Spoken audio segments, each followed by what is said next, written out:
Muy buenos días. Son las 9 en punto de la mañana de este jueves 27 de junio del año 2024. Y en este momento usted está en la sintonía de En Conexión por Éxito 107.1 FM en Miami. Usted también nos puede escuchar en su teléfono celular si descarga la aplicación Actualidad Media Group. Esa aplicación usted la puede descargar de manera gratuita en su celular. Y si usted entra en www.exitos107.com, además de escucharnos, nos puede ver. Aquí recibo el saludo de Guillermo Useche desde Puerto Ordaz. Saludos especiales a Floralicia y a Barbarita. Carmen Salas en Bogotá. Carlos Arteaga, Xavier Míguez, en Barcelona, España, Douglas Isturiz en El Salvador, Hugo Bosquean en Játiva, José de Villa en Maracaibo, Carlos Cuevas en Pensilvania, Edgar Sandoval en Toronto, Saeda Bon en Orlando, Henry Moreno en Atlanta, doña María Alicia Sifontes, feliz día del periodista, muchísimas gracias.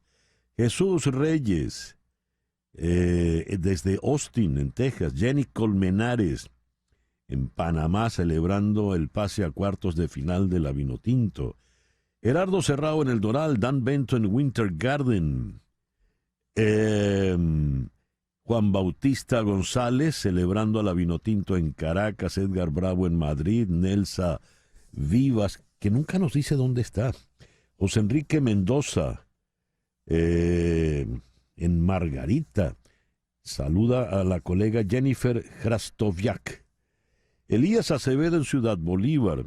Nuestro amigo el camionero Juan Acuña ya va por Sedalia en Missouri. Magali Hernández en Dublín. Guillermo Lozada en Johns Creek, Georgia. Liber Benedetto en Calgary, Canadá. Josefina Hernández en Ciudad de México, donde la mañana está muy lluviosa. Jesús Aguiar en Arequipa, Perú. Gracias a todos por reportar la sintonía de En Conexión. En Conexión es una producción de Floralicia Anzola para Éxito 107.1 FM en Miami. Buenos días, Floralicia. Buenos días, César Miguel. ¿Cómo están ustedes, queridos amigos? Hola, Carlos. Hola, Laura. Laura Rodríguez está en la producción general. Buenos días, Laura. Muy buenos días a todos. Te devuelvo el saludo, Flor. Mariel Sofía Rodríguez en Madrid en la producción informativa. Buenos días, Mariel Sofía. Muy buenos días, feliz jueves para todos y bueno, mucha alegría por aquí con el triunfo de nuestra selección en la Copa América. Así es, la alegría por el triunfo de ayer es algo inmenso. Jesús Carreño en la edición y montaje, Carlos Prato en los controles y ante el micrófono, quien tiene el gusto de hablarles, César Miguel Rondón. Hoy, 27 de junio, es el día de San Cirilo de Alejandría, obispo y doctor de la Iglesia. Santa Gudena de Cartago, mártir. San Zoilo de Córdoba, mártir. San Sansón de Constantinopla, presbítero. San Juan de Chinón, presbítero, y San Arialdo de Milán, diácono y mártir. En el calendario astrológico de Enrico Mariani, para el día de hoy tenemos a la luna menguante en Piscis, luna para la reflexión, luna para meditar, luna para el retiro espiritual, ideal para el retiro espiritual, dulce y apartada senda por la que han ido los pocos sabios que en el mundo han sido, escribió Fray Luis de León. Es el día de la caridad, es el día para rezar, es el día pues para la introspección. Dice también aquí que es un día propicio para todo lo que tiene que ver con el mar.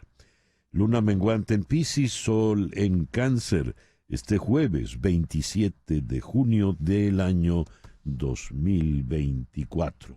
Hoy es el Día Nacional del Periodista en Venezuela.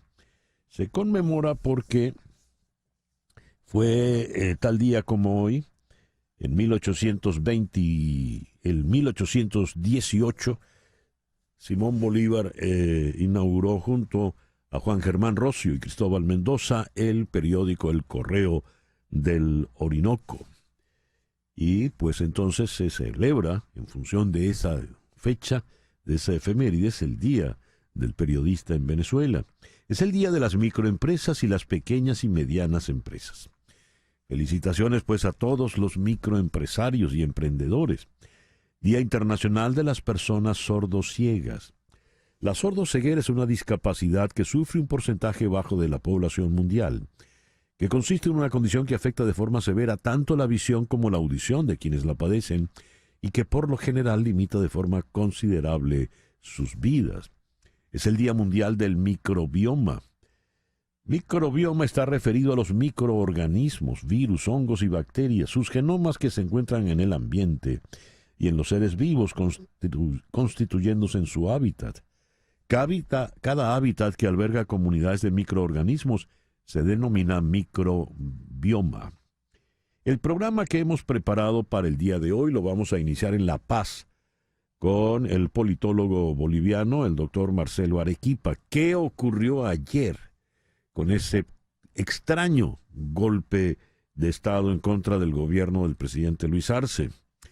Luego conversaremos con Rafael Uzcategui, sin especificar en dónde se encuentra el amigo Uzcategui, porque con él vamos a hablar de la persecución política contra los colaboradores puntuales de María Corina Machado. La alojan en una posada, cierran la posada. Le dan un vaso de agua en un tarantín, cierran el tarantín. Además de apresar pues a los colaboradores inmediatos por donde quiera que ella va pasando. En Washington vamos a conversar con el periodista venezolano Eugenio Martínez, experto en el tema electoral. Naciones Unidas mandará una misión de expertos electorales a Venezuela. Es la única misión que sabemos. Irá desde el exterior. Pero llama la atención que el informe que van a presentar al secretario general, Antonio Guterres, será confidencial. ¿Por qué confidencial? Siguiendo en Washington, vamos a conversar con Mariana Alfaro, de The Washington Post, a propósito de la encuesta reciente del Washington Post, donde 32% de los votantes en Arizona, Georgia, Michigan, Nevada, Pensilvania y Wisconsin consideran que sería bueno que Estados Unidos fuera una dictadura. Y lo increíble es que un alto porcentaje piensa que de ganar Donald Trump se convertirá en dictador. Dios, los tiempos en los que estamos entrando. Aquí en Miami vamos a conversar con Patricia Andrade, quien es la directora de la organización Raíces Venezolanas Miami, una organización que ayuda a los migrantes venezolanos. ¿Qué tipo de ayuda brindan? ¿Cuál es la experiencia que han tenido? ¿De qué manera podemos nosotros ayudar a Raíces Venezolanas? Y luego vamos a cerrar con Antonella González, host de Major League Soccer, para conversar pues sobre ese maravilloso triunfo abrumador de anoche de la Vinotinto sobre el Tri mexicano. El foro del día de hoy, ¿qué es el burnout del emigrante?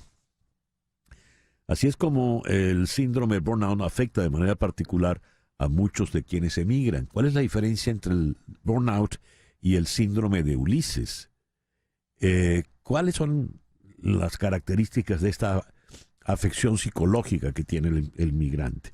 Lo vamos a abordar con la psicóloga Joana Alenzo en Río de Janeiro y con la psiquiatra Carmen Julia Marín en Linares, Chile. Ese pues el programa que hemos preparado para el día de hoy, jueves 27 de junio. El 27 de junio de 1818, Simón Bolívar funda el Correo del Orinoco. El 27 de junio de 1870, Antonio Guzmán Blanco decreta la instrucción pública gratuita y obligatoria para todos los venezolanos. El 27 de junio de 1950, el gobierno de Estados Unidos decide entrar en la guerra de Corea, enviando tropas tras la invasión de Corea del Norte a Corea del Sur. El 27 de junio de 1967 se instala en Londres una sucursal del banco Barclays.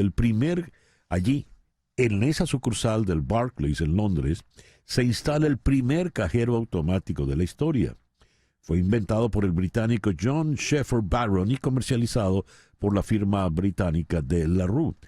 Hoy por hoy, pues, la mayoría de las transacciones bancarias se hacen vía cajeros automáticos. El 27 de junio de 1974, Richard Nixon visita la Unión Soviética. Es el primer presidente de Estados Unidos en pisar la Unión Soviética en tiempos de Guerra Fría. Hoy está cumpliendo 49 años Spider-Man, el actor Tobey Maguire. Y hablando de actores, tal día como hoy, en el año 2001, a los 76 años, falleció uno de los grandes de Hollywood, Jack Lemmon. Some Like It Hot, Mr. Roberts, ganó el Oscar como actor de reparto por Mr. Roberts, y Save the Tiger también le mereció el Oscar como actor de reparto en 1973, pero hizo cualquier cantidad de películas extraordinarias. Con Tony Curtis hizo pareja en varias, en una Some Like It Hot con Marilyn Monroe, la gran película de Billy Wilder. Y después hizo pareja en una película de Blake Edwards, se llamaba The Great Race, la carrera del siglo, donde él era el villano y Tony Curtis era la estrella, el bueno. Y aquí la dama era Natalie Wood. Bien, yendo al mundo de la música, hoy está cumpliendo 82 años Bruce Johnston, de The Beach Boys. Y un año menos, hoy está cumpliendo no 82 sino 81, el nicaragüense Carlos Mejía Godoy. ¿Cómo fue un exitazo eso en los años 80? Carlos Mejía Godoy. Y el 27 de junio de 1964, el dúo de Peter and Gordon logra el primer lugar en Estados Unidos con este que fue su gran tema, A World Without Love. El editorial con César Miguel Rondón. A ver cómo suena esto.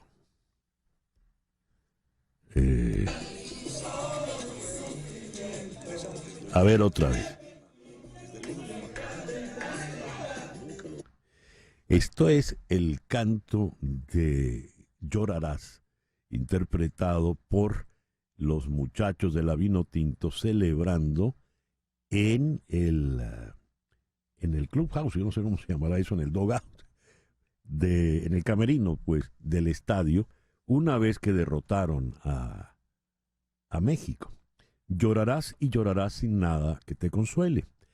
El grito del llorarás, por supuesto, va hacia, sobre todo, yo no diría el pueblo mexicano ni los jugadores mexicanos, sino hacia los cronistas mexicanos que fueron extraordinariamente arrogantes antes del juego, porque la Vino Tinto era pues la Cenicienta, la Vino Tinto era el equipo pobrecito que no servía para nada y que sería muy fácil derrotarlo.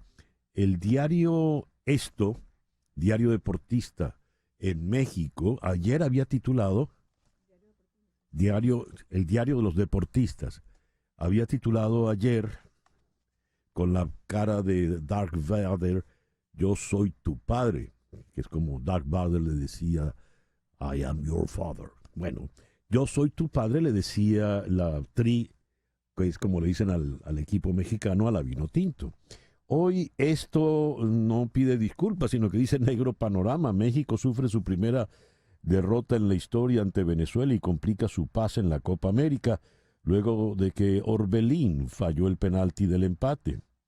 Está obligado a vencer a Ecuador para avanzar a cuartos, donde podría enfrentar a Argentina. Y Venezuela, pues ahora es el líder del Grupo B, con 6 puntos, 2 victorias a favor. Y me contagia cuando veo a estos muchachos cantar Llorarás allí en el Clubhouse, en el camerino, porque es la euforia. Yo creo que Oscar compuso ese tema como un canto de despecho, ¿no? Llorarás y llorarás sin nadie que te consuele, y así verás cómo duele cuando te darás de cuenta si te engañan, duele. Pero llorarás también es cuando ha venido una opresión muy larga, ¿no? Cuando ha venido una burla muy larga. ¿Por qué se tuvieron que burlar así? Porque no hubo un poquito más de respeto. Y he leído unos tweets de venezolanos muy destacados, no precisamente aficionados al mundo del deporte, que han empezado a hacer los paralelismos inevitables con el espíritu que se está sintiendo. Ya la Vinotinto no es la Vinotinto de antes, de la cual todos hacían mofa, ¿verdad? Era la sopita en América Latina, todos se burlaban de la Cenicienta. Pues igual ya no es lo mismo el pueblo venezolano. Ese pueblo que en este momento está empezando a sentir alivio, euforia, esperanza, no es el mismo pueblo que humillaron a lo largo de un cuarto de siglo estos gobernantes. Yo siento que así como se cantó allí, estos muchachos, el llorarás y llorarás, desafinados pero felices, bailando, así mismo el pueblo venezolano le va a decir a tú sabes quién, llorarás y llorarás sin nadie que te consuele, y así te darás de cuenta. Voy a cambiar la letra, que si tú haces daño, eso duele. 9:19. Capicúa, una pequeña pausa y ya regresamos con las noticias más importantes del día de hoy, aparte de la victoria de la Vinotinto, por supuesto. Y a las 9:22 vamos con las noticias más importantes. Venezuela sorprende a México y avanza a cuartos de final de la Copa América. Venezuela, que abrió con una victoria por 2-1 sobre Ecuador, tiene asegurado terminar entre los dos primeros grupos del Grupo B. Salomón Rondón anotó de penal en el minuto 57 y Venezuela avanzó a los cuartos de final de la Copa América con una victoria de 1-0 sobre México. Anoche es la primera vez que la Vinotinto le gana al Tri mexicano. En La Paz, un tanque tiró la puerta de la Casa Grande del Pueblo, sede del gobierno de Bolivia. El que hasta hoy era el comandante general del ejército boliviano, Juan José Zúñiga, junto a un grupo militar, ingresó por 7 minutos y luego se retiró. Al salir de la sede del Ejecutivo, Zúñiga amenazó en un mensaje con cambiar el gabinete de gobierno para establecer la democracia en Bolivia. Dijo que liberaría a todos los presos políticos, incluyendo a la expresidenta interina Yanine Áñez, al gobernador opositor Luis Fernando Camacho y a todos los militares presos. El mandatario Luis Arce encaró a Zúñiga en la puerta de la Casa Grande del Pueblo, sede del gobierno, y le ordenó replegar a los militares que lo acompañaban. «Repliegue todas estas fuerzas. Es una orden», le gritó Luis Arce a Zúñiga. Al final de la tarde, Luis Arce juramentó a un nuevo alto mando militar. La Fiscalía General de Bolivia abrirá una investigación penal en contra del ahora destituido general Juan José Zúñiga, quien fue aprehendido junto a todos los militares que participaron en la movilización irregular de soldados fuertemente armados que ingresaron por la fuerza a la sede del gobierno de Bolivia en La Paz. El presidente Luis Arce insistió en que los líderes de la PUD quieren dañar la paz del país y quieren gritar fraude el día de las votaciones cuando buscará ser reelegido para un tercer sexenio consecutivo. El expresidente de Honduras, Juan Orlando Hernández, fue condenado a 45 años de cárcel y 5 más de libertad vigilada por un tribunal de Nueva York por varios delitos relacionados con el narcotráfico y el uso de armas, con lo que se libra de la cadena perpetua que solicitaba la Fiscalía. El juez Kevin Castle le impuso además una multa de $8 millones y emplazó a su abogado a que aclare en 2 semanas cómo los pagará. Eso de que se libró de la cadena perpetua en realidad es un decir. Condenado a 45 años con 55 más 5 de libertad vigilada, quiere decir que quedará en libertad plena a los 105 años de edad, si llega. Está previsto que Joe Biden y Donald Trump debatan esta noche a las 9, Eastern Time en CNN. Será el primer debate de las elecciones generales de 2024 y uno de los 2 previstos. El segundo será organizado por ABC y está previsto para septiembre. Esta noche también es el primer debate desde la década de 1980, que no está organizado por la Comisión No Partidista de Debates Presidenciales. En cambio, los presuntos candidatos, y se les dice presuntos porque no han sido oficialmente lanzados ni ratificados por las convenciones de sus respectivos partidos, han coordinado directamente con los medios de comunicación las fechas y los términos, y han acordado renunciar a declaraciones de apertura, notas de debate y audiencia. Habrá un botón de silencio para apagar los micrófonos de los candidatos una vez que expire el tiempo de respuesta asignado. Los temas programados para la discusión durante 90 minutos se centrarán en los asuntos más importantes para los votantes estadounidenses, desde la inmigración y los impuestos hasta los asuntos de política exterior y el aborto. El debate, organizado por los moderadores Jake Tapper y Dana Bash, se produce mientras encuestas recientes predicen una carrera reñida con Trump liderando entre 1 y 2% a nivel nacional. Actualmente Trump lidera en 7 encuestas clave de estados indecisos por un margen de 1 a 5 puntos porcentuales. Y en el contexto del tan esperado debate de CNN, la Corte Suprema podría pronunciarse en las próximas horas de hoy sobre la inmunidad penal de Trump. El caso cuestiona si el expresidente puede reclamar inmunidad ante los cargos federales de subversión electoral. El expresidente peruano Alberto Fujimori, de 85 años, fue ingresado en una clínica de cuidados intensivos tras sufrir una caída en su habitación durante la madrugada, según informó su hija y heredera política Keiko Fujimori.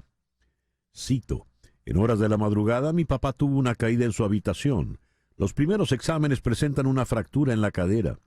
Él se encuentra actualmente en la unidad de cuidados intensivos y nosotros estamos a la espera de los resultados de todos los exámenes que le vienen realizando los médicos". Cita textual de Keiko Fujimori en su cuenta en la red social X. El ministro de Defensa israelí, Yoav Gallant, aseguró que ha conseguido progresos para recibir más armas desde Estados Unidos, mientras que el asesor de Seguridad Nacional de la Casa Blanca, Jake Sullivan, subrayó que tiene el apoyo de Israel a su plan de alto al fuego en Gaza.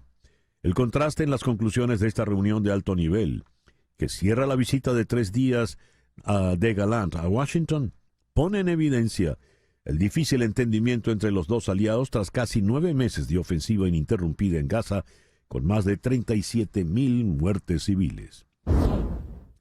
Al menos 19 personas murieron en un ataque israelí que causó la destrucción total de un edificio de 2 plantas en la localidad de Nabatieh, en el sur del Líbano, y daños a decenas de viviendas y vehículos colindantes, según informó hoy jueves la agencia noticial estatal libanesa ANN. El ataque tuvo lugar sobre las 22 horas locales anoche, cuando combatientes enemigos lanzaron un violento ataque contra un edificio de 2 pisos en el barrio Al-Masha, en la ciudad de Nabatieh, y lo destruyeron por completo. Es cita textual del despacho de la agencia libanesa ANN. Nicolás Maduro llamó ayer hijos de su madre a los dirigentes de la oposición mayoritaria agrupada en la Plataforma Unitaria Democrática, al tiempo que los volvió a acusar de supuestos planes para dañar la paz del país de cara a las elecciones del 28 de julio. Cito: "A los apellidos y al imperialismo les digo, con Venezuela no se metan, ya basta, hijos de su madre, de joder tanto a este pueblo valiente. Prepárense porque este pueblo no se dejará robar su derecho al futuro, su derecho a la paz". Es una cita textual lo que he leído, pido me disculpe por la palabra gruesa, pero en realidad es de este individuo Maduro. Eso lo dijo Maduro frente a decenas de simpatizantes en el estado Lara.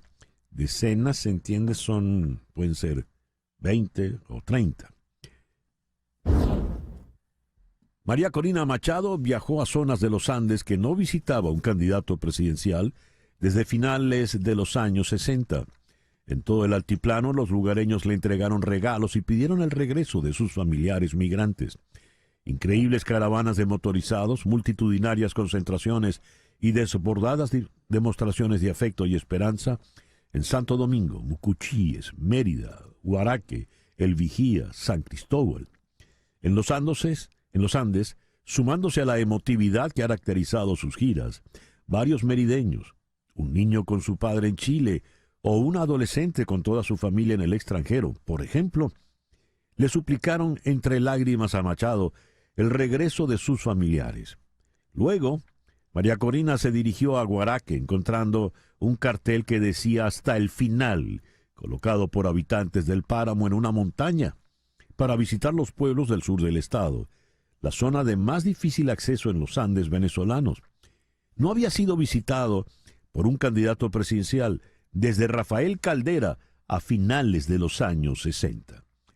Al respecto, el politólogo Ángel Álvarez ha dicho: "Puedo estar del todo equivocado porque me falta mucha información, mas ver el liderazgo actual de María Corina Machado como una mera campaña electoral que mueve votantes es un error.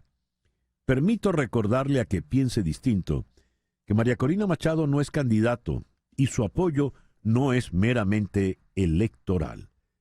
Eso en referencia a la campaña que la señora Machado hace a favor del candidato unitario de la oposición, Edmundo González Urrutia. La Corte Suprema dictaminará que los hospitales de Idaho deben realizar abortos en emergencias que amenacen la salud de la madre embarazada, al menos según un documento filtrado accidentalmente. Bloomberg Law notó que la aparente decisión apareció en línea en el sitio web del propio tribunal antes de ser eliminada rápidamente. Un extraño eco de la decisión de Dobbs que Político recogió tempranamente a través del periodismo basado en fuentes. Suponiendo que nada cambie, el fallo de 6-3 no ampliaría la cuestión legal subyacente, pero permitiría que entre en vigor una orden de un tribunal inferior que permitiría que se realicen abortos de emergencia. En Washington, el presidente de la Cámara de Representantes, Mike Johnson, y otros líderes votaron para rechazar el manejo del comité selecto que manejó el ataque del 6 de enero del 2021 al Congreso, en un esfuerzo de última hora para impulsar la apelación del ex asesor de Trump, Steve Bannon, de su condena de 2022 por desafiar una citación del panel. Mientras tanto, el Departamento de Justicia ha dicho a la Corte Suprema que es hora de que Bannon comience su sentencia de 4 meses de prisión. Son las 9:33 de la mañana. Vamos entonces con nuestra primera entrevista del día de hoy. Vamos hasta la ciudad de La Paz, donde está el doctor en Ciencias Políticas, Marcelo Arequipa. Marcelo, muy buenos días. Muchísimas gracias por atendernos en esta mañana. César, muy buenos días. Gracias a ti por la invitación. Marcelo, ¿qué pasó en el día de ayer? Mira, a ver, dos cosas. Primero, ayer lo que ocurrió, primero, para ir de lo próximo a lo un poquito más anterior, lo que ocurrió fue un intento fallido de golpe de Estado en Bolivia. Un militar, un comandante militar que, apoyado por algunos efectivos, pensaron que era posible tomar el poder por asalto utilizando las armas. Y esto obedece, creo yo, a un plan un poquito más grande, ¿no? Porque en este último año se ha intentado acortar el mandato del presidente Luis Arce, primero por la vía política, porque se ha intentado empujar con una suerte de discurso para que el presidente Luis Arce convoque a elecciones lo más pronto posible, es decir, acortando su mandato porque él vence su mandato el siguiente año, pero como eso no se consiguió, pues eligió ir por la vía de la vía armada, es decir, la vía del golpe de Estado militar. Eso es lo que ocurrió ayer. A ver, ¿quién es este general Zúñiga? El general Zúñiga era comandante del ejército en Bolivia y era una persona que tenía, por tanto, el control de la máxima fuerza militar en el país. Hasta ayer, por lo menos, era una persona que además tenía, creo yo, bastante inclinación y predilección a aparecer en medios de comunicación, lo cual es muy, muy poco usual en los militares en Bolivia, pero en este último tiempo empezó a aparecer y de manera demasiado recurrente en medios de comunicación, hablando de política. A ver, es un golpe un poco peculiar, un golpe de Estado que apenas duró 7 minutos. ¿Qué ocurrió en Palacio una vez que entró el general Zúñiga? Mira, creo que duró un poquito más, casi con unas 3 horas y algo de suspenso para todo el pueblo en el país y de tensión, ¿no? Llega el señor Zúñiga a Plaza Murillo, donde está el Palacio de Gobierno, inmediatamente da una declaración a los medios de comunicación.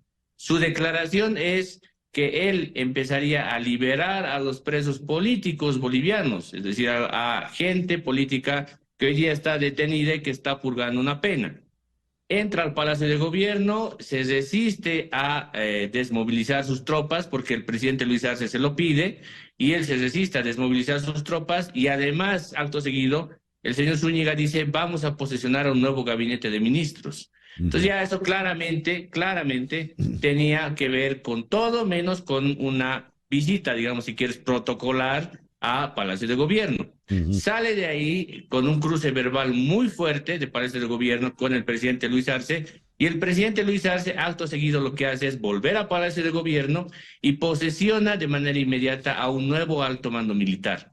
Y ese nuevo alto mando militar ordena que esas tropas se desmovilicen, y luego el señor Zúñiga termina detenido. ¿Está preso en este momento Zúñiga? Está preso, está detenido, y se está abriendo la investigación sobre lo que ayer ocurrió. Él ha dicho que en realidad hizo ese alzamiento porque se lo pidió el presidente Luis Arce para subir su popularidad. Esta es la declaración más extraña y bizarra que le he escuchado a ningún militar golpista, no sé, en los 50 años que tengo yo en este oficio. ¿Qué opinas, Marcelo, por favor? Sí, por eso decía, es muy extraño, y bueno, lo hace además porque, claro, él se ha mediatizado, como decía hace rato, demasiado, se mediatiza mucho el señor Zúñiga, introduce además ese comentario, como decía hace rato, de que va a liberar presos políticos de oposición al gobierno de Luis Arce, esto es curioso, y segundo, en la noche, casi a la medianoche de ayer, la ministra de la Presidencia lee una declaración policial que es declaración firmada por el señor Zúñiga, en la cual la pregunta es, informe usted por qué no se llevó adelante con éxito el plan que estaba llevando a cabo. Y él dice, no se llevó con éxito porque unidades militares de otras fuerzas que tenían que llegar a la ciudad de La Paz no llegaron a tiempo. Entonces, por eso no se pudo concluir, no se pudo tener éxito en el golpe de Estado. Eso es lo que dice textual. Por eso, a esa declaración pública que conocemos del señor Zúñiga, también está esta otra, que es cuando se enfrenta al estrado judicial. Ayer, de manera muy rápida, él también la desliza. Ahora, ¿tiene sentido para el boliviano esta declaración de que todo fue un ardid del presidente Arce? Mira, todas las hipótesis ahora mismo, yo creo que están abiertas y están sometidas a investigación. Todas. Te voy a plantear una más, César. El expresidente Evo Morales, si uno se fija, ayer, las publicaciones en sus redes sociales del expresidente Morales, en el tiempo en el cual se mueve el señor Zúñiga para hacer este intento de golpe de Estado, es muy curioso cómo el expresidente Evo Morales tiene demasiada información y muy precisa sobre lo que está haciendo el señor Zúñiga. Es muy raro y es muy extraño, es decir, y al mismo tiempo prácticamente, es decir, se mueve el señor Zúñiga y el expresidente Evo Morales publica en sus redes sociales. Entonces, ahí hay también otro escenario, otro elemento que seguramente entrará en la investigación. Dice que va a liberar a la expresidenta Yanine Áñez, con lo cual más de uno diría, esto es un golpe para beneficiar a Yanine Áñez, pero por lo que estás comentando, Marcelo, la señora Áñez no parecería que está vinculada, ¿o sí?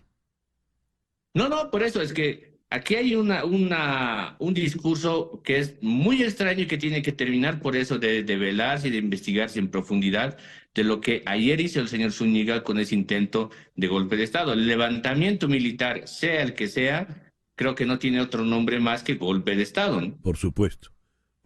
¿Qué viene ahora, Marcelo? Lo que viene ahora, en términos, creo yo, concretos, legales, es una investigación que se le ha abierto al señor Zúñiga y a las personas que han colaborado con él, y lo que esperamos en el país es que esa investigación sea pública y sea transparente, que no sea una investigación que se quede en la sombra. En la medida en la que esa investigación sea pública y transparente, creo que la población también tendrá cada vez más certezas de lo que ayer ocurrió, y creo que es muy importante porque esto no es una anécdota, no es una anécdota, es una cosa muy importante y muy relevante. Sin duda. Marcelo, muchísimas gracias por atendernos en esta mañana. A ti, César, muchas gracias. Un abrazo. Marcelo Arequipa es doctor en ciencias políticas, nos habló desde la ciudad de La Paz. 9:41 de la mañana, una pequeña pausa y al regreso la pregunta, ¿quiénes en definitiva van a observar desde el exterior las elecciones presidenciales en Venezuela? Esto es En Conexión por Éxito 107.1 FM en Miami. El régimen de Maduro tiene una curiosa persecución en contra de María Corina Machado. Digo curiosa porque hay una suerte de retaliación con todo aquel que se le acerca para brindarle algún tipo de apoyo. Si la señora se detiene en un modesto restaurante de carretera a comprar un par de empanadas, después viene el CENIAT y cierra el local con cualquier pretexto por fallas en el pago de impuestos. Quien le dé un vaso de agua, pues está corriendo riesgo de que va a ser castigado después. A ello hay que agregar la prisión, la detención de los más cercanos colaboradores que tiene la señora Machado. El pasado 17 se detuvo a Gabriel González, periodista y miembro del equipo de comunicaciones de 20 Venezuela. E igual tenemos el caso de Giancarlos Rivas, de Voluntad Popular, se los llevó el SEBIN. Vamos a abordar este tema con el defensor de derechos humanos y director del Laboratorio de Paz, Rafael Uzcategui. Rafael, muy buenos días. Muchísimas gracias por atendernos. Buenos días, César Miguel. Gracias por la invitación y contento de dialogar con tu audiencia. Muchísimas gracias. ¿Por qué esta campaña tan peculiar que no deja ningún tipo de respiro a quienes están con María Corina Machado, aunque esto no ha impedido que la señora Machado siga recorriendo el país y que siga siendo seguida y aplaudida por multitudes?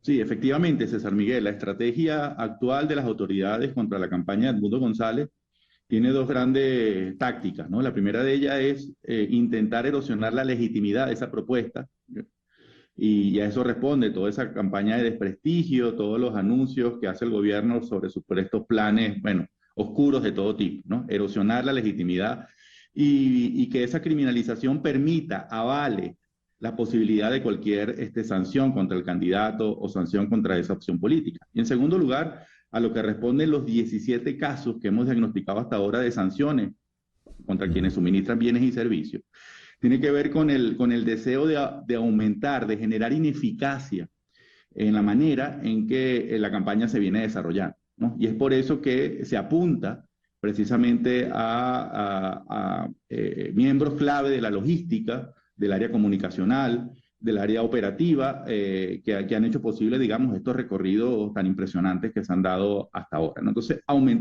generar ineficacia frente a una campaña que, bueno, que ha sido exitosa contra todo pronóstico, y en segundo lugar, aumentar la presunta deslegitimidad de esa propuesta política. Pero estamos hablando de gente muy humilde. El caso de las señoras de Pancho Grill, este modestísimo restaurante en la carretera en Guárico, que fue el primero de estos que cerraron, que se volvió todo un fenómeno viral. Estamos hablando de pequeñísimos empresarios, de emprendedores muy modestos que son castigados por brindar apoyo. En un momento donde la señora Machado no se puede montar en ningún avión, ni comercial ni privado, y solo le queda recorrer las carreteras del país para poder ir de un lado a otro. Ahora, Rafael, no han tenido éxito ni siquiera con ese tipo de represión.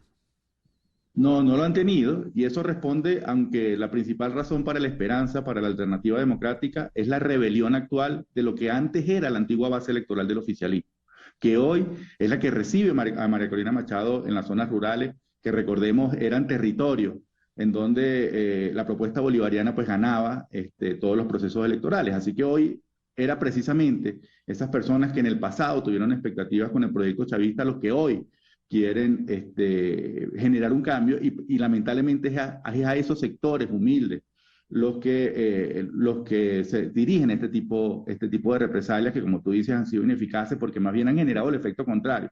Afortunadamente pareciera que estamos en presencia, como lo que dice Berkeley, de una falla en la estrategia, de un error de cálculo, y yo creo que las autoridades afortunadamente son víctimas de su propia hegemonía comunicacional y no están entendiendo el fenómeno político que se está desarrollando en nuestro país.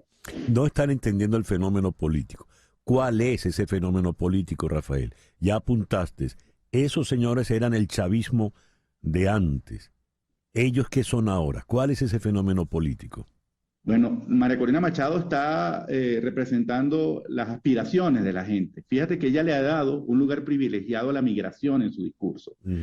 Y la migración precisamente fue un fenómeno no solamente que no tuvo visibilidad durante los años de gobierno de Nicolás Maduro, sino que fue criminalizado.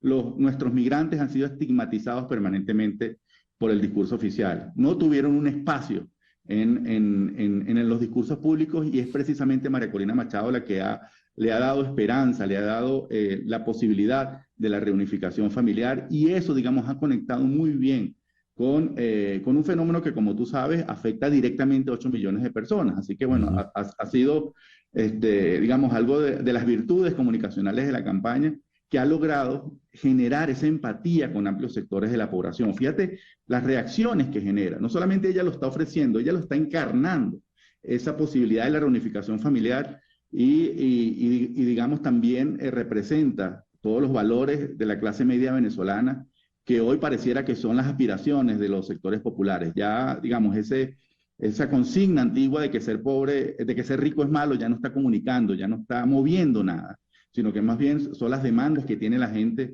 de vivir una vida con dignidad, y que las ve representadas en una figura como María Corina Machado. Entonces, digamos, ha generado un vínculo muy importante, y ha tomado, digamos, decisiones correctas en lo que ha sido el recorrido de su campaña, los mensajes que está emitiendo, e incluso también en la posibilidad de que haya, digamos, una Venezuela democrática con inclusión para todos. A ver, la reacción del régimen es... me llamó la atención que Maduro ayer ya literalmente le mentase la madre a los dirigentes opositores, al pueblo venezolano. Ya se le acabó el discurso. Ahora solo queda ya es el insulto. Sí, a nosotros lo que nos preocupa es que el inicio formal de la campaña, aunque sabemos que, bueno, ya todos estamos en modo elecciones, pero el inicio formal de la campaña es el próximo 4 de julio. Y que a partir de ese día, los 44 casos que hemos diagnosticado a través de detenciones arbitrarias, todas las situaciones de censura, hoy precisamente en el Día del Periodista, 47 medios de comunicación digitales bloqueados, 6 casos de censura directa contra periodistas, 14 radios cerradas durante el año. Bueno, que esas situaciones exponencialmente se incrementen a partir del 4 de julio. Así que lamentablemente desde las organizaciones de derechos humanos estamos esperando la hora loca de la represión, consecuencia precisamente de esa desesperación y esa ausencia de olfato político para permitir una transición a la democracia en nuestro país. La hora loca de la represión. ¿Qué expresión, Rafael? Sí, bueno, lamentablemente sabemos que no hay voluntad para permitir la alternancia en el poder. Sí. Y también estamos muy atentos a todos esos recursos que se están introduciendo en el Tribunal Supremo de Justicia. Así que, bueno, hay dudas razonables sobre toda la voluntad que tiene el gobierno de permitir una alternancia. Ellos mismos lo han negado durante muchísimos años, y las organizaciones de derechos humanos, al igual que el resto de la sociedad civil, nos estamos preparando para ese conteo regresivo que seguramente va a tener mucha extensión. Seguro. Rafael, muchas gracias por atendernos en esta mañana. Feliz día, gracias. Rafael Uzcategui es sociólogo, defensor de derechos humanos, activista de derechos humanos de vasta experiencia y director del Laboratorio de Paz. 9:54. Las noticias de este momento en Conexión Radio. ¿Y qué noticias tenemos en este momento, Flor Alicia? Unas palabras bastante delicadas de la líder de la extrema derecha francesa, Marine Le Pen, quien advierte que si ganan las elecciones legislativas y forman gobierno, el presidente Emmanuel Macron no tendrá las manos libres en política exterior y defensa y no podrá enviar más militares a Ucrania. En una entrevista publicada este jueves por Le Telegram, Le Pen subraya que su candidato a primer ministro, Jordan Bardella, respetará las reglas institucionales sobre las competencias del jefe de Estado, pero según su lectura, esto no le permite a Macron hacer lo que quiera y a ese respecto ya le han fijado las líneas rojas sobre la guerra en Ucrania. Dios, gravísimo. Muy grave. Sí. Gracias, Flor Alicia. Leo, Naciones Unidas mandará una misión de expertos electorales a Venezuela, pero su informe directo al secretario general, Antonio Guterres, será confidencial. ¿Por qué será confidencial? ¿Qué tipo de misión de observación es la que envía Naciones Unidas? ¿Tendremos observadores internacionales de organismos internacionales en las elecciones del 28 de julio? Vamos a Washington, allí está el periodista Eugenio Martínez. Eugenio, muy buenos días. Gracias por atendernos. Buenos días, César. Un gusto escucharte. Igualmente. Eugenio, ¿qué tipo de misión es la que manda Naciones Unidas? Bueno, lo primero, Naciones Unidas no hace observación electoral, así que lo que está enviando Naciones Unidas a Venezuela es lo que se llama un panel de expertos. Ya lo envió en el año 2021.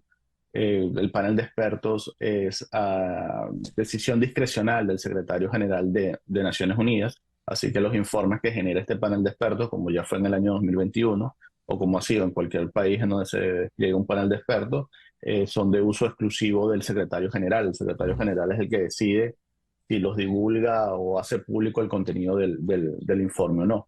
En todo caso, cuando el CNE en Venezuela invitó al panel de expertos de Naciones Unidas a Venezuela, era obvio que no estaba invitando una misión de observación, sino que estaba invitando a un grupo de estudio, por darle este calificativo, que tienen las características de entregar informes que son exclusivamente para el uso del secretario general. A beneficio de nuestra audiencia, Eugenio, ¿cuál es la diferencia entre una misión de observación y la mera presencia de un panel de expertos?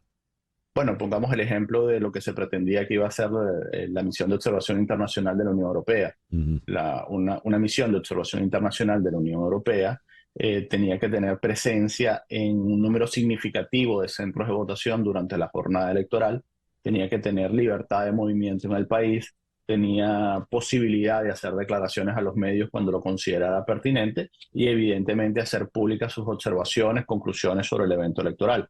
El panel de expertos es un grupo de 4 personas.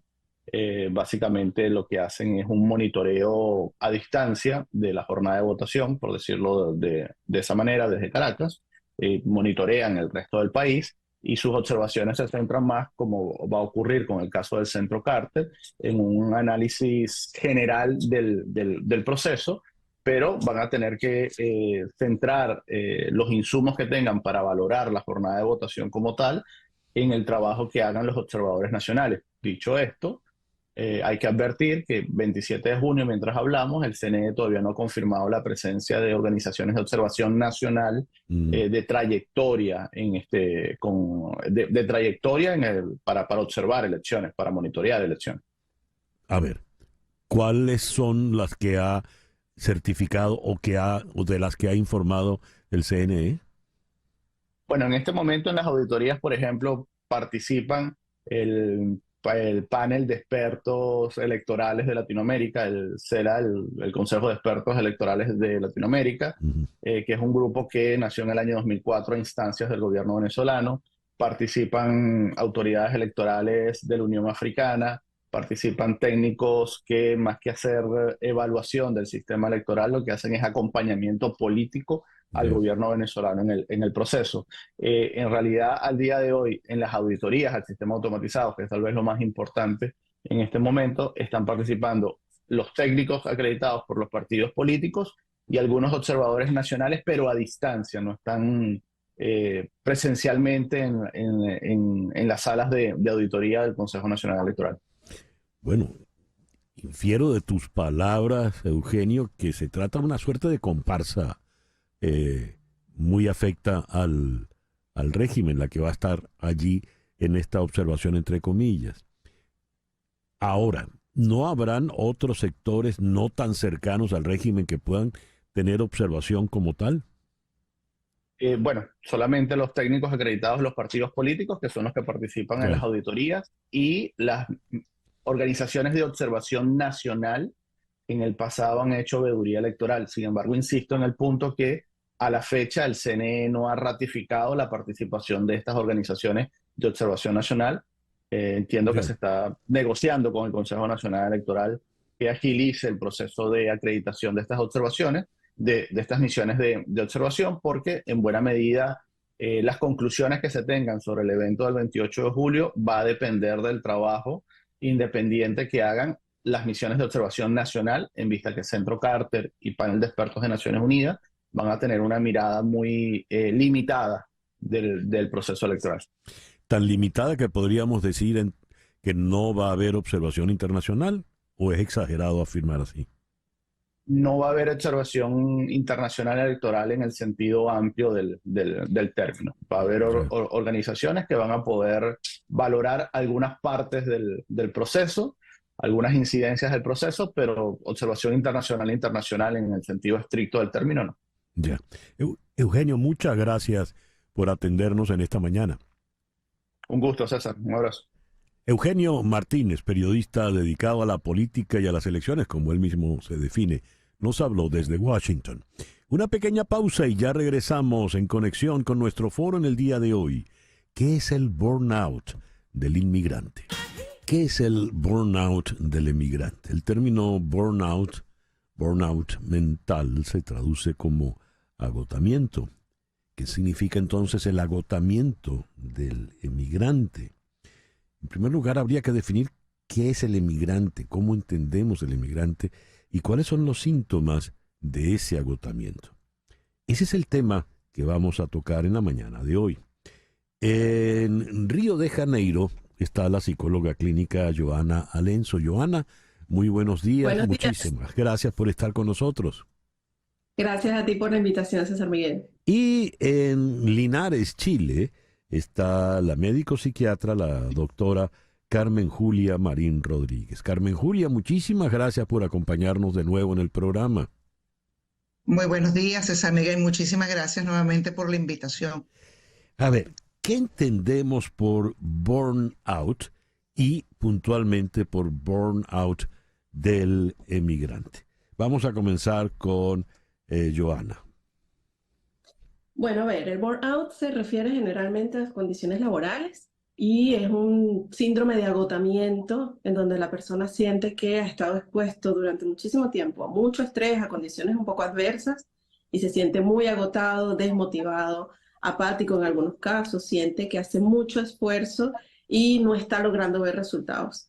Y en el caso de los inmigrantes es un poquito más complejo porque no se queda solamente en el tema laboral, sino que va como toda esta demanda que en general exige la experiencia de emigrar y que en general exige volver a comenzar, construir nuevamente un entorno, las exigencias de, por ejemplo, aprender un idioma nuevo o tener que comenzar realmente casi como desde cero, lo sienten muchos, y lo que puede llegar a ser realmente no solamente muy exigente, sino que tiene todo un elemento emocional muy fuerte que termina generando esta sensación de desmotivación, agotamiento, decepción inclusive de las ideas que me había hecho de cómo iba a ser mi vida y lo que estoy viviendo ahora.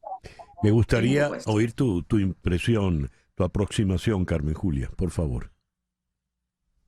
Es importante lo que estaba comentando Joana. Si bien los que estamos fuera, que hay una alta tasa de la población venezolana que salió de nuestro país, todos salimos con una expectativa. Esa expectativa, que es lo que nos imaginamos, lo que deseamos, el por qué salir de nuestra zona de confort, que es en este caso nuestro país, nuestra cultura, nuestros amigos. Entonces va a haber una expectativa en cuanto a lo que me voy a encontrar, lo que quiero hacer, y yo emigro, en este caso buscando mejoras, la mejora de lo que estoy perdiendo en el país que dejo, bien sea seguridad social, salud, economía. Entonces llegamos a un país diferente, en este caso, bueno, por lo que escuché, Joana también está en otro país.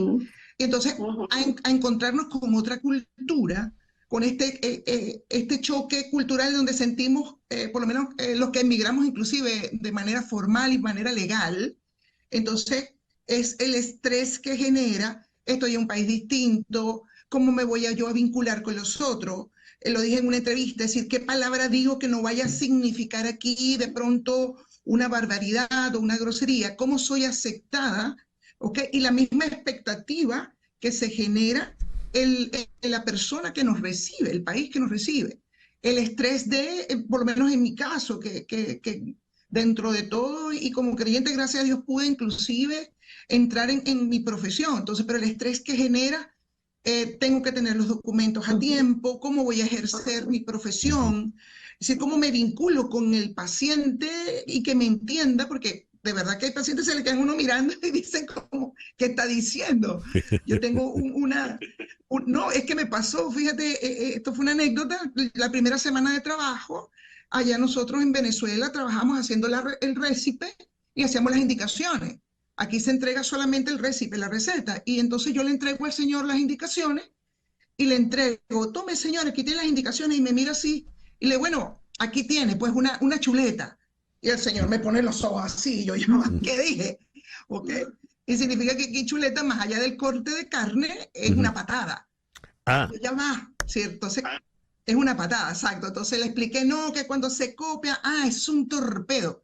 Se poder entender y darse a entender, eso genera altos montos de tensión emocional, que por supuesto terminan también viéndose reflejados en lo físico, en este equilibrio, esta sensación de ansiedad continua, inclusive pueden haber hasta síntomas más somáticos, insomnio, palpitaciones, sudoración. Estamos hablando, por lo menos yo, porque, como te digo, gracias a Dios caí en esto, pero estas otras personas que también tomaron la decisión de salir del país con esa expectativa de que yo quiero porque me va a ir mejor, porque voy a trabajar, que tienen que conseguir inclusive 1 o 2 trabajos, que están trabajando fuera de lo que se prepararon, entonces por supuesto eso genera a largo plazo la cronicidad de la sintomatología. A ver, Ulises, lo sabemos, pues es el personaje que terminada la guerra de Troya ha de regresar a Ítaca, a su adorada Penélope, pero el trayecto de regreso le lleva 10 años, no termina de llegar por cualquier cantidad de vicisitudes. Es decir, Ulises es el desterrado, el migrante, el que no llega a sitio, que no llega a establecerse en Ítaca definitivamente. Y hay un síndrome que llaman el síndrome de Ulises. Joana, ¿qué es ese síndrome de Ulises si lo comparamos con este burnout del emigrante? Bueno, es que justamente, incluso tomando un poco en cuenta lo que decía Carmen Julia de esta migración un poco más afortunada que tuvimos quienes podemos ejercer nuestra profesión y todo. Hay muchísimos tipos de migración y hay unas que son un poco más complejas. Personas, por ejemplo, que sufren de xenofobia o de discriminación por su tipo de religión o por su raza. Personas que son perseguidos políticos o que tienen miedo porque no tienen visa en el país en donde están y pueden ser deportados si los agarra la policía. O sea, ya es un síndrome mucho más complejo. No es este agotamiento y esta tristeza que me agarra a veces porque siento que extraño mucho mi casa. Es esta presión constante de no estoy seguro, no estoy en mi lugar, y puede generar realmente cuadros de ansiedad bastante significativos porque justamente son personas que ya de alguna forma ya están desterrados y tienen esa amenaza constante de si me agarra la policía me pueden deportar, o si descubren que yo soy de tal religión pueden atacarme. O sea, ya hay otra cosa muchísimo más compleja en el síndrome de Ulises, que sí realmente es como un escalón más arriba de lo que sería el burnout del inmigrante, que es este burnout de, oye, estoy cansado, siento que no avanzo, no consigo ahorrar, yo no pensaba que iba a ser así, me encantaría ir a ver a mi mamá y no puedo viajar, que es un poco más cotidiano del inmigrante, vamos a decir, que se siente de alguna forma más seguro en el nuevo país que eligió para vivir. A ver, habida cuenta de que el inmigrante depende de un entorno que él no controla, porque el inmigrante es extranjero, ¿eh? Y el extranjero no pertenece al sitio donde está. Su proceso es tratar de acoplarse y de inscribirse en ese contexto, pero él no pertenece a ese contexto. Por 1000 razones, porque confunde chuleta con torpedo, por ejemplo, ¿verdad? habida cuenta que ese es un contexto que él no domina, él tiene impacto sobre su vida personal, en todos los órdenes, insomnio, falta de apetito, sudoración, no tendrá una vida sexual, no digo satisfactoria, seguramente tampoco ni siquiera eso hay. ¿Cómo hace ese individuo? Social, cosas. ¿Cómo hace ese individuo o esa persona para poder llevar un día a día solvente emocionalmente? Y cuando digo él, estoy pensando que está en una familia, porque si hablamos de una familia de migrantes, el síndrome debe estar afectando a todo el núcleo familiar. ¿Cómo hacer, Carmen Julia? Fíjate, lo hablaste es muy importante, ¿no? Generalmente hay un grupo familiar el que va acompañando a muchos que logramos emigrar con el grupo familiar. ¿Sí? Finalmente hay una persona que es la que se identifica. Nosotros dentro del punto de vista clínico le decimos el paciente identificado de una dinámica en la familia. ¿Ok? Entonces, todo esto va también a depender de los roles que se cumplen dentro de esa familia. Volvemos un poco, y aquí disculpen, me pongo un poco anecdótica y hasta lo personal. Yo logro calar en una sociedad, más allá de mi profesión, mi personalidad que es un poco más dócil, más dada. Mi esposo tiene otra profesión y mi esposo no ha conseguido trabajo. Entonces, como dices tú, entonces se cambian los roles, en donde en Venezuela veníamos en un rol en donde ambos trabajábamos, pero él tenía el mayor poder, vamos a decir, económico adquisitivo. Yo tenía otro rol, también el de la casa. En este momento estamos invertidos. Entonces, hay una afectación, como tú dices, desde el punto de vista emocional. Pueden haber irritabilidad, discusiones. Los hijos, cómo se ven afectados. Hay algunos que tienen que empezar a trabajar también para ayudar en el manejo de este hogar. Cómo nos entendemos y cómo nos involucramos con esta cultura, ¿ok? No solamente con las palabras, con los gustos, la música, la comida. Yo aquí extraño mucho comer en la mañana algo salado, porque aquí la cultura es más comer algo dulce. Entonces, es un proceso que también va a depender mucho del individuo, cómo logra adaptarse. Hay unos que se adaptan un poco más rápido, no vamos a hablar que es algo inmediato, pero si logran adaptarse de manera progresiva, hay otros que les cuesta años, como en este caso a Ulises le costó tantos años regresar. Entonces, la manera, por supuesto, yo creo que importante es identificar el proceso en el que estamos, ¿no? Entender que nuestra irritabilidad o esta baja autoestima o este conflicto que tengo con otros está más relacionado a todo este proceso que estoy viviendo, que inclusive podríamos hablar hasta del duelo migratorio, de la pérdida, la sensación de pérdida de nuestras raíces, la despatriación, como muchas veces algunas personas lo hablan. Y entonces, ahora, ¿qué tengo que hacer? Asumir estos cambios, buscar la manera de asumir estos cambios y, bueno, más allá de que estoy en el área, buscar la ayuda, es decir, ¿cómo puedo hacer? Identificar cuáles son los mayores estresores, si es el económico, si es la casa, sí, la familia, una manera de buscar cambios y alternativas para el afrontamiento de esta situación. Ya, ¿qué sugieres tú, Joana? En alguna oportunidad oí una frase que me pegó mucho, ¿no? Que me dijo, irse es como divorciarse estando todavía enamorado. ¿Qué sugieres, Joana? Exactamente es así, por eso es que se habla también del duelo migratorio. Hay un despecho ahí, una renuncia a muchísimas cosas. Sí creo que es importante que cada quien sepa, primero que, bueno, evidentemente, así como lo dije antes, hay muchos tipos de inmigrante y de alguna forma todos duelen un poco. No es que haya alguien que la tuvo facilita y se adaptó en lo que llegó. Todos pasamos por un proceso, sea más rápido, más difícil, más complicado, más ansioso o menos ansioso, pero todos pasamos por eso. Creo que es importante, primero que nada, evidentemente, buscar nuestra seguridad, inicialmente lo básico, la seguridad económica, la seguridad sanitaria, o sea, que podamos tener un lugar a donde vivir, sentirnos seguros, que tenemos condiciones básicas. Y a partir de ahí, poder identificar qué necesitamos para sentirnos mejor. Si, por ejemplo, tengo que ampliar un poco mi interacción social con los demás, ponerme a hacer ejercicio, buscar un grupo, un hobby, algo que me ayude a involucrarme un poco más en el entorno que tengo, conocer más de la cultura, abrirme a la cultura, no quedarme solamente entonces con los 3 venezolanos que conocí y que lo único que hacemos es escuchar noticias de Venezuela, béisbol, cosas, no sé qué, arepa, todo completamente concentrado. Abrirnos un poco a la cultura que nos rodea para poder también enriquecernos un poco de eso.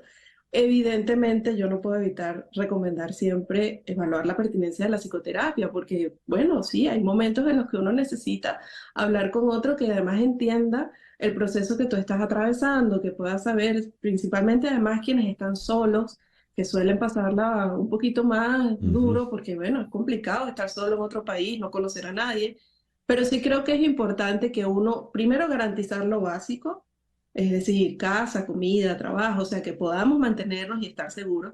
Y a partir de ahí comenzar a abrirnos a la posibilidad de interactuar con nuestros compañeros de trabajo, empezar a ser amigos, conectar con gente. Y ahí entonces nosotros ver, bueno, no estoy echando para adelante, me está costando demasiado esto. Bueno, déjame buscar un servicio de psicoterapia, voy a buscar a ver cómo puedo hacer para hablar con alguien y sentirme un poco mejor. Y ya a partir de ahí, evidentemente, seguir evaluando si es pertinente usar algún medicamento. O sea, cómo podemos ir dependiendo del grado tan grave en el que estemos, ¿no? Pero sí creo que es importante el tema de involucrarnos con la cultura, conocer, darnos el permiso y darle la oportunidad a ese país a donde estamos llegando de que nos reciba, de que nos muestre un poquito ese encanto que tiene, ¿no? Que cada país lo tiene, sin duda. Sin duda. Y eso que no hemos hablado de entrar en un sitio, en un contexto inhóspito, ¿no? Donde haya xenofobia, que complica todo mucho más. Pero el tiempo se nos acabó, así que hemos de despedirnos por el día de hoy.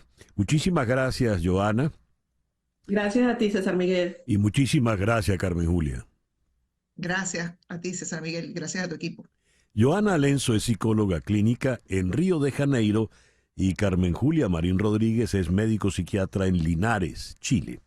Hacemos una pequeña pausa. Al regreso nos ocupamos de una encuesta de The Washington Post interesante y muy particular. 1/3 de la población en ciertos estados importantes prefiere vivir en dictadura.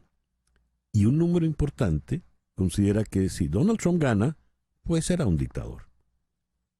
10:21 de la mañana.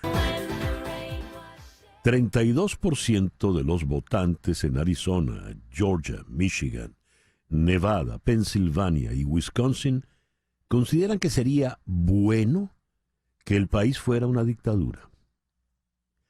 El 46% de los votantes en estos estados considera que si Donald Trump gana las elecciones, tratará de gobernar como un dictador. 69% da por hecho que Donald Trump no aceptará el resultado electoral si pierde. Estos son parte de los resultados, algunos de los resultados, interesantes, preocupantes, extraños, de una encuesta reciente de The Washington Post. Vamos a Washington. Allí está la reportera política de The Washington Post, Mariana Alfaro. Mariana, muy buenos días. Muchísimas gracias por atendernos de nuevo acá en el programa. Muchas gracias por la invitación. ¿Esta encuesta de cuándo es? Esta fue conducida en el último, fue en las últimas 2 semanas, creo.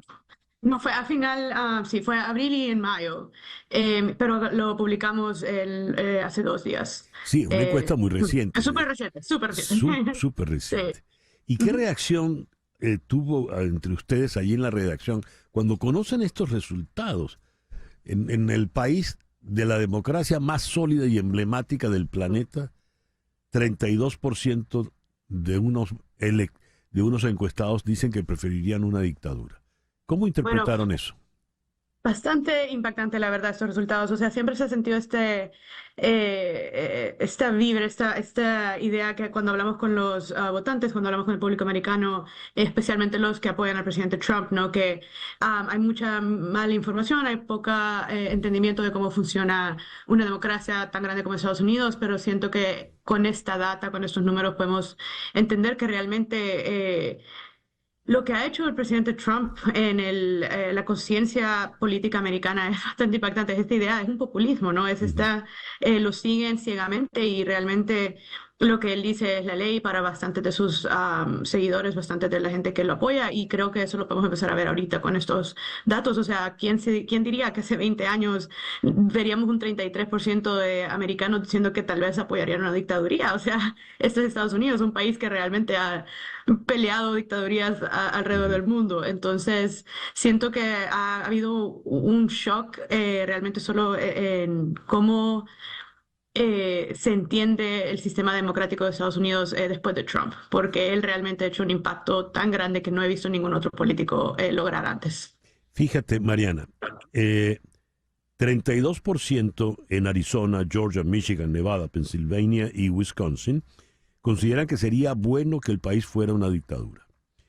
Y 46% en esos mismos estados creen que Donald Trump va a gobernar como un dictador. Por eso lo están apoyando. Precisamente por eso. No solamente por eso, creo que sí se siente esta idea que tienen tienen una muy grande confianza en el presidente Trump. Ellos creen que los 4 años del 2016 a 2020 fueron mejor de lo que hemos vivido desde entonces o lo que tuvimos antes. Realmente piensan que el presidente Trump es la persona que puede liderar este país fuera de crisis, y creo que la misma encuesta encontró que confían más en Trump que en Biden ahorita para liderar el país en un tiempo de crisis. Entonces creo que presentados con la cuestión, con la pregunta, ¿crees que Trump debería tener más poder sobre el gobierno y que no deberíamos de ver lo que aquí en Estados Unidos le llamamos checks and balances, ¿no? Que está el Congreso, está la Corte Suprema, el poder se divide en 3, no solo un presidente, no solo un líder, pero creo que la gente que apoya a Trump tiene tanta fe y tanta confianza en él que creen que él puede tener más poder que los presidentes que vinieron antes que él. En definitiva, lo quieren porque va a ser un dictador.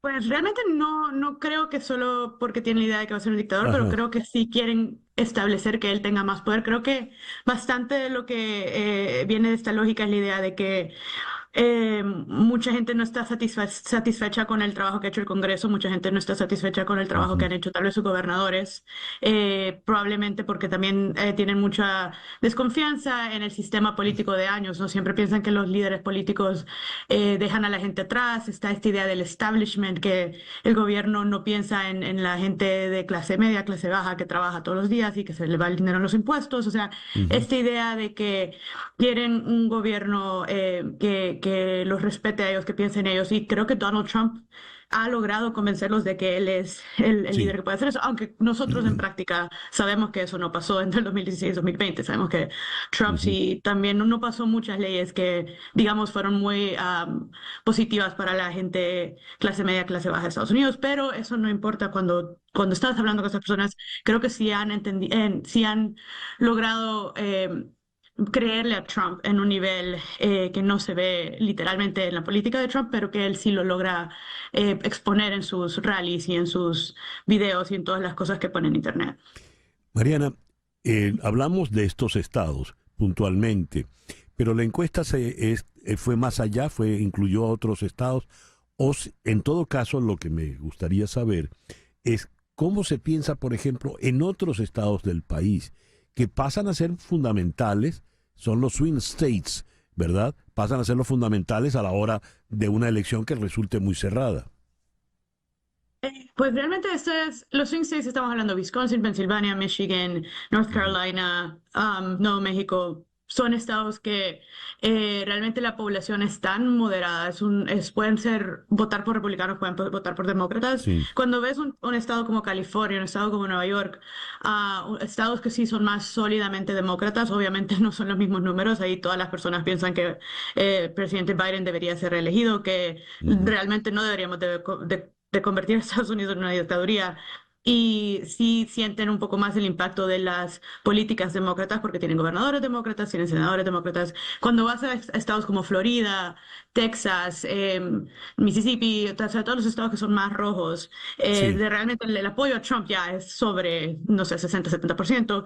Tal vez también ahí No sé exactamente qué dato tenemos sobre esos estados ya de la cuestión de la dictadura, pero sí el apoyo a Trump sigue siendo realmente muy, muy leal. Todavía creen en todo lo que él les ha prometido. Entonces, cuando vemos los swing states, es ese votante, ese votador que está en medio, que no sabe si realmente seguir con otros 4 años de Biden o darle otra oportunidad a Trump. O sea, ese es el elector que sí estamos tratando de entender mejor, porque ellos realmente tienen el poder de decidir la elección. Fíjate, Mariana, cuando el presidente Biden hace su campaña en defensa de la democracia, la hace en contra de una eventual dictadura, ¿verdad? Pero lo que nos está diciendo esta encuesta es lo contrario, que el señor Biden está equivocado, que yo quiero la dictadura, yo no quiero más democracia. Esto, en el tiempo que resta en campaña, ¿de qué manera podrá influir a nivel nacional, ya no solo en los estados puntuales, sino a nivel nacional? Bueno, el presidente Biden, y siento que este ha sido el tema central de su campaña, es esta idea de que Trump en el 2021 trató de cambiar el resultado de la elección, ¿no? O sea, Sí. eso es lo que se le alega. Ya hemos visto bastantes pruebas que mucha gente en su círculo trató de cambiar los resultados de la elección a favor de él. Después vimos el 6 de enero de 2021, que fue un grupo de personas apoyando a Trump que entró al Capitolio ese día a tratar de detener la certificación de la elección. Y esa es la idea de Biden, ¿no? Que si elegimos a Trump otra vez, la democracia está en peligro. Pero cuando tú oyes el tema de Trump, mucha de la gente que apoya a Trump también cree que la democracia está en peligro, pero del otro lado.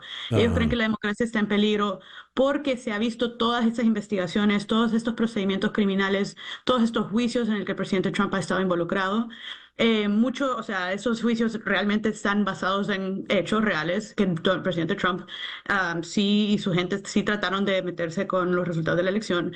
El presidente Trump sí manejó papeles, documentos clasificados que los mantuvo en su casa. O sea, sí son investigaciones legítimas, pero el presidente Trump ha sido muy elocuente y muy efectivo en convencer a la gente de que él está siendo perseguido injustamente. Y es por eso que esta gente que lo apoya cree que la democracia está en peligro, porque el presidente Biden es el líder del país en el que se le está persiguiendo a Donald Trump. Ya. Entonces, la idea de que la democracia está en peligro, en esa idea de la gente que apoya a Trump, viene del lado de que el sistema jurídico está persiguiendo a un líder político, y nosotros lo hemos visto mucho en Latinoamérica, ¿no? Que ese es un símbolo de que algo está mal en el gobierno, ¿no? Que la gente esté siendo perseguida jurídicamente.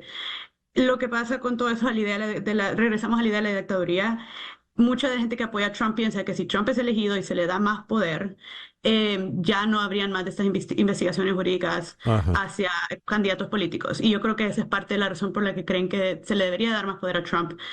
Ya fuese una dictaduría, tal vez algo diferente, pero una idea de que Trump tuviera el poder de no tener que seguir perseguido jurídicamente del modo en el que está siendo investigado ahorita. Ya.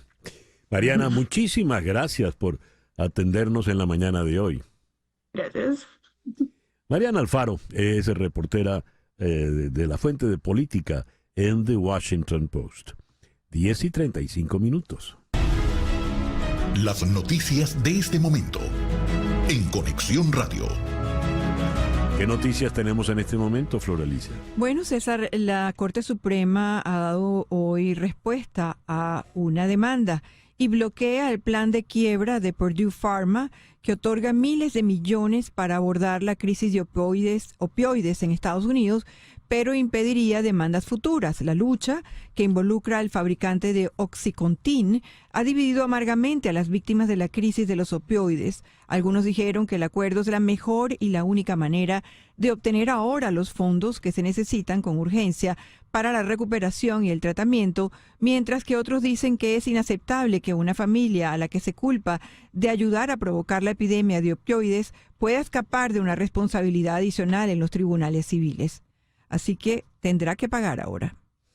Wow. En fin. Gracias, Flor Alicia. Hemos hablado de los migrantes en la mañana de hoy. Le dedicamos el foro al burnout del emigrante. Y hemos hablado del migrante venezolano. Aquí en Miami tenemos una organización, Raíces Venezolanas Miami. Esta es una ONG que ayuda a los migrantes venezolanos en Miami. Reciben alrededor de 100 personas diarias. Patricia Andrade es la directora de Raíces Venezolanas. Patricia, muy buenos días. Muchísimas gracias por acompañarnos en la mañana de hoy.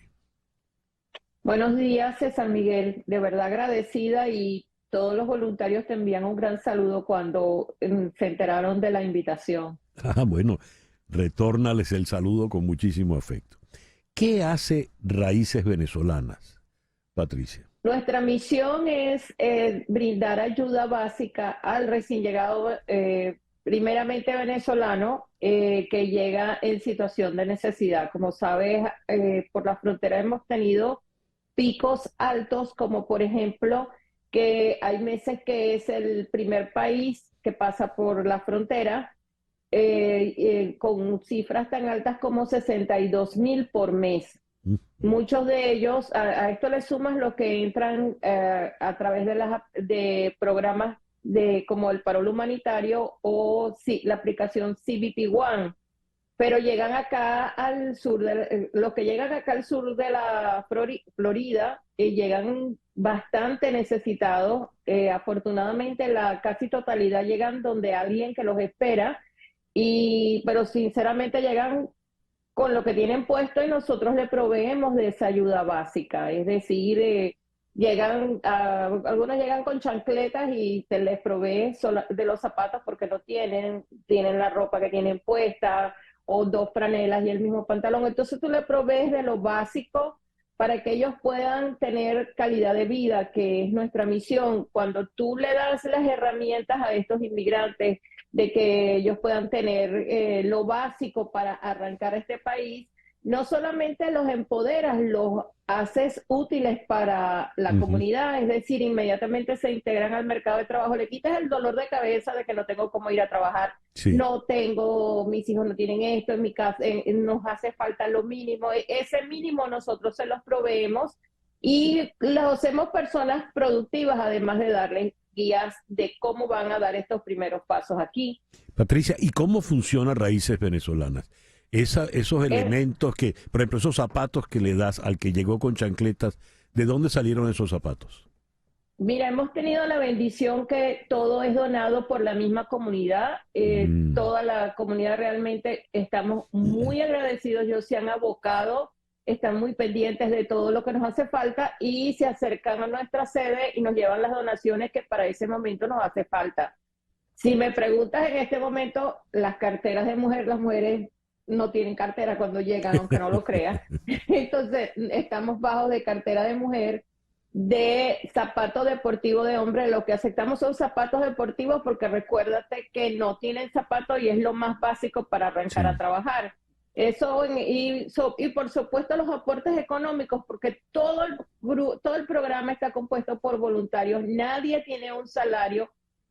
Todo se lo llevan los inmigrantes sin costo alguno, pero los costos operativos como el alquiler, que ya sabes cómo nos castiga aquí en el sur de la Florida, eso tiene que salir de nuestro bolsillo y es aproximadamente de $3,000 al mes, que realmente es sudarlo mes a mes para poder tener las puertas abiertas. De verdad que sí les pido que nos apoyen a través de los CL de la organización, que es nuestro número de teléfono. ¿Lo puedes dar, por favor? Sí, cómo no. Nuestro celular es 786-281-0452. Repítelo, 786.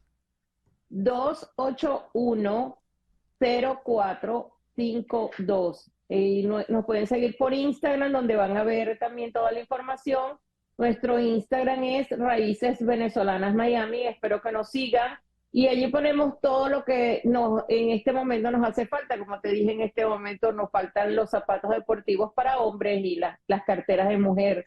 Hay alguno que otro artículo, porque sí quisiera resaltarte que la comunidad ha sido muy generosa. O sea, a veces hay que parar las donaciones. En este momento de ropa estamos que no nos cabe un gancho. Y hay que decir, por favor, no más ropa por ahora hasta que baje un poquito. Y Leo, son 100 personas diarias las que llegan, aproximadamente. Sí, porque nosotros recibimos peticiones y tenemos como un tope de 10, 12 por día, pero cada petición es un grupo familiar. Y además que Ah, nosotros estamos conectados, entonces cada grupo puede ser una familia de 5, pero se traen a los padres, al vecino, entonces terminan siendo 7.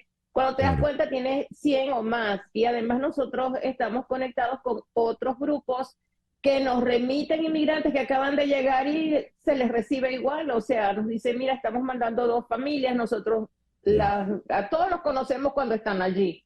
Ya.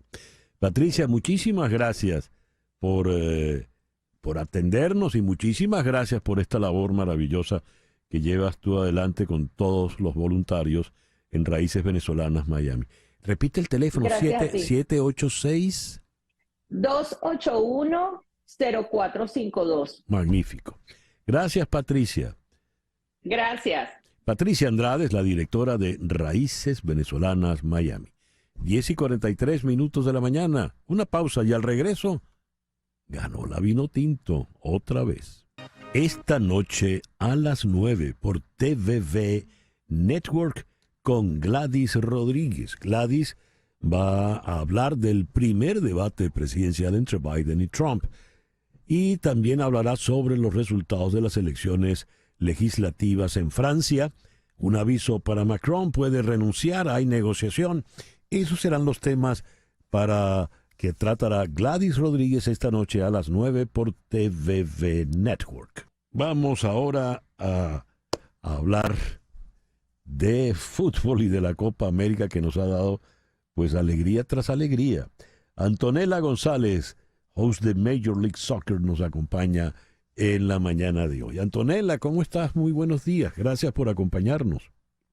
César Miguel, un gusto estar en tu programa. En criollo diríamos, si así llueve, que no escampe. Con Así respecto a las victorias de la Vinotinto en esta Copa América, en este andar de la selección de Venezuela, que confirma esa frase que se ha vuelto tan famosa y ya parte de la identidad de este ciclo de eliminatorias como es el mano tengo fe. Y no se trata solamente de tener fe, sino que es una selección que ha trabajado con propósito, con identidad, con un sistema de juego que le ha jugado de tú a tú a rivales muy importantes, a uno de los rivales más importantes en Sudamérica, como lo es hoy en día Ecuador, y al gigante de CONCACAF, como lo es la selección mexicana. México se ufanaba, sobre todo los comentaristas y periodistas deportivos mexicanos, con algo de desprecio hacia Venezuela antes del juego. Imposible que Venezuela le gane al Tri. De hecho, nunca le ha ganado, pero ayer ocurrió esa primera vez que siempre puede ocurrir. ¿Cómo viste el juego de ayer, Antonella? Totalmente, para todos siempre hay una primera vez y forma parte de la idiosincrasia de los medios de comunicación mexicanos siempre mirar de reojo, mirar por encima a rivales como Venezuela, que hay que sí tocar nuestra realidad. No somos una selección que ha competido de tú a tú ni en Sudamérica, recordemos que nunca hemos ido a un mundial y siempre era cuesta arriba estos torneos cortos como lo son la Copa América, bueno, exceptuando la buena participación histórica que tuvo Venezuela en el 2011. Sin embargo, hablando de juego, ayer Venezuela mostró un buen funcionamiento. Si bien por pasajes del partido México fue más, siento que Venezuela mostró mucha actitud defensiva durante los 90 minutos, incluso cuando México trataba de buscar ese empate, el penal cobrado de Salomón Rondón, la actitud, la frialdad del goleador histórico de Venezuela, Salo Rondón, para marcar ese penal, y después la actuación heroica de Rafael Romo, del portero Vinotinto, para parar ese penal de Santi Jiménez, que nos da 3 victorias importantísimas porque ya aseguramos el pase a cuartos de final. Todavía hay que esperar si somos primera o segundo de grupo, todo depende del resultado entre Ecuador y México y también de nuestro juego contra Jamaica. ¿Qué sería lo mejor? Quedar de primero para evadir a Argentina, que supuestamente o seguramente va a quedar primera de su grupo. A ver, ¿qué tiene que ocurrir en el juego México-Ecuador para que Venezuela quede de primero? Mira, si Venezuela gana o empata a Jamaica, no importa el resultado entre México y Ecuador porque ya clasificaría de primera. Si Venezuela pierde y México o Ecuador, alguno de los 3 logra los 3 puntos, ¿qué pasa? Ambas selecciones estarían con 6 puntos, entonces se iría a la diferencia de goles marcados, después más goles anotados, más goles recibidos, y si terminan igualados se iría a un último desempate que es enfrentamiento directo. Y la buena noticia es que Venezuela le ganó a Ecuador y le ganó a México. Ya, es decir, tiene mucha posibilidad de terminar en primer lugar, independientemente entonces de cómo vaya el juego México-Ecuador, si Venezuela le gana a Jamaica. ¿Es así, Totalmente, Antonella? si le gana o si le empata. También si logra sacar un punto, ya Venezuela automáticamente clasificaría a primera de su grupo y eso es un pase importantísimo porque recordemos que en el otro grupo está Argentina, Chile, Perú y Canadá y al segundo lugar saldrían pues entre Chile, Perú y Canadá, que bueno, Perú ya está casi en la cuerda floja de la descalificación. O sea, podría ser enfrentarse a Chile o Canadá. Exactamente, sí. Lo más seguro es que toque alguna de esas dos selecciones, que son rivales. Recordemos a Chile, lo enfrentamos hace un ratito en eliminatorias de la Conmebol y goleamos 3-0 en ese partido que fue en el Monumental de Maturín. Y si fuese Canadá, ¿cómo ves ese partido? También lo veo con una balanza favorable a Venezuela. Le acabamos de ganar a México. México es el gigante de CONCACAF. Y Canadá es una selección, sí, que fue al pasado Mundial de Qatar 2022, pero que todavía está encontrando su juego. Son selecciones que todavía son muy jóvenes, que tienen parte de los jugadores jugando en la MLS y siento que en la balanza, por el juego que está mostrando Venezuela, calidad de jugadores a nivel individual, como la gran actuación de Aramburu en la mitad de la cancha del Brujo Martínez, de Cristian Cáceres, la defensa que ha sido nuestro tema de conversación durante muchos años. Hoy en día hemos visto una defensa pues muy consolidada. Siento que la balanza entre esos rivales se inclina a favor de Venezuela. Qué bien, qué bien. Sin descontar pues la participación de mi primo hermano Salo, ¿no? La está rompiendo lo de Salomón Rondón. Fíjate que él tuvo un renacer. Él se fue a jugar al River, a la Liga de Argentina, no le fue muy bien anímicamente, no en cuanto a números, anímicamente, a nivel de emocionalmente no se encontraba bien, salta al fútbol mexicano con el Pachuca, queda uno de los máximos goleadores de la Liga MX, queda mejor jugador de la Conca Champions y yo lo llamaba el renacer de Salomón Rondón con 34 años, que siga comandando, siendo líder, jugando de tú a tú, el estado físico de Salomón Rondón y la peligrosidad en esa línea ofensiva para el rival es espectacular. Sin duda alguna es la pieza clave de Venezuela en estos momentos. Bien, el juego entonces contra Jamaica será el domingo. Correcto, será el domingo en el Q2 Stadium en Austin, Texas. Recordemos que la temperatura ahorita en Texas, en Austin, es altísima, así que va a pegar muchísimo la humedad, pero Venezuela va con la facilidad, con la tranquilidad de que puede hacer rotaciones, va a haber rotaciones seguramente defensivas, sobre todo en el mediocampo para descansar al Brujo Martínez, a Yángel Herrera, que han tenido mucho desgaste en estos dos partidos y como ya estamos asegurados en esos cuartos de final, sin duda alguna veremos un equipo diferente del Bocha Batista, pero todavía con la obligación de sacar números positivos. Mira este número, César. Del ciclo del Bocha Batista, llevan 14 partidos jugados en el ciclo en la era Bocha y solamente ha perdido 2 encuentros. Mira eso tú. para Venezuela es magnífico y por eso se aplaude la labor del Bocha Batista, porque muchos ven sus currículos y pudiéramos decir, bueno, era un técnico sin experiencia, que había dirigido categorías inferiores, que jamás había dirigido a una selección grande, a una selección de primer nivel y en unas eliminatorias tan importantes como es la de Sudamericana, y mira los numeritos del Bocha Batista, así que se aplaude la labor del técnico con la selección. Por supuesto que sí, por supuesto que sí. Antonella, muchísimas gracias por habernos acompañado en la mañana de hoy. Gracias a ti, César Miguel, cuando quieran, y hoy más que nunca apoyar a nuestra selección y, mano, tengo fe. Tengo fe. Mano, tengo fe, así es. Gracias, Antonella. Antonella González, Major League Soccer, aquí en Miami. Sabroso terminar así, ¿no? 10:55 minutos. Y I got a feeling con ese tema. Que sigan las cosas como van. Vamos a despedir entonces por el día de hoy. En Conexión fue una producción de Floralicia Anzola para Éxito 107.1 FM. Con Laura Rodríguez en la producción general, María Sofía Rodríguez en la producción informativa, Jesús Carreño en la edición y montaje, Carlos Prato en los controles y ante el micrófono, quien tuvo el gusto de hablarles, César Miguel Rondón.